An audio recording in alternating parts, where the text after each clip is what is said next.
Just want to take a few seconds to clarify what a legitimate government is. And here it talks about a government generally acknowledged as being in control of a nation and deserving formal recognition, which is symbolized by the exchange of diplomats between that government and the governments of other countries. And so that's where I'm getting that right there. And how does a government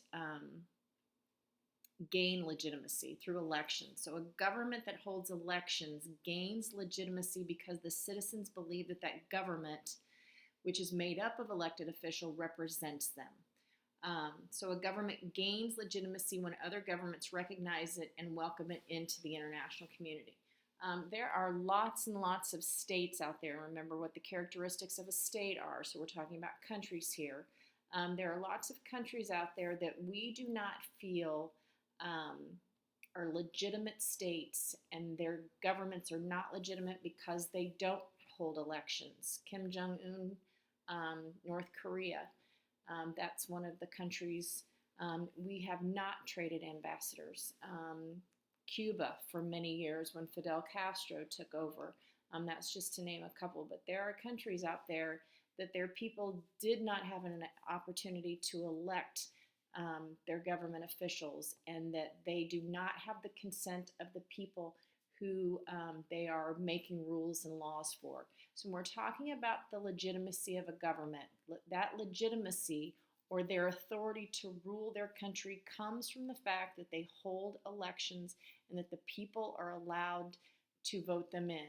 That's an extremely important concept that I want you to understand. What gives our government legitimacy? Or the power to rule over us and make and enforce laws, and that comes from the people.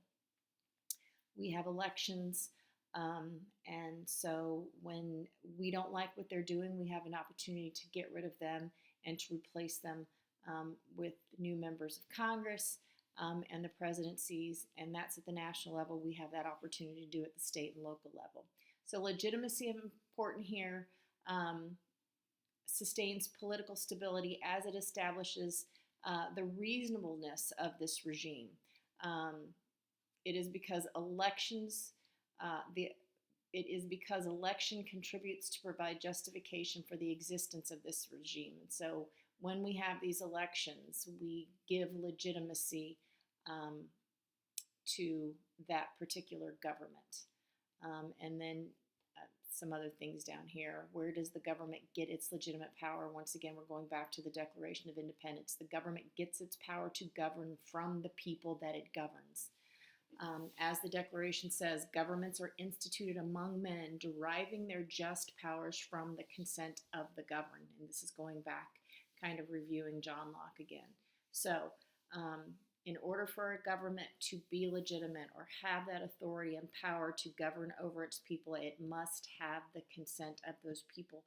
And that is derived through elections and us electing officials. And if they're doing something that we don't want, then we should get rid of them.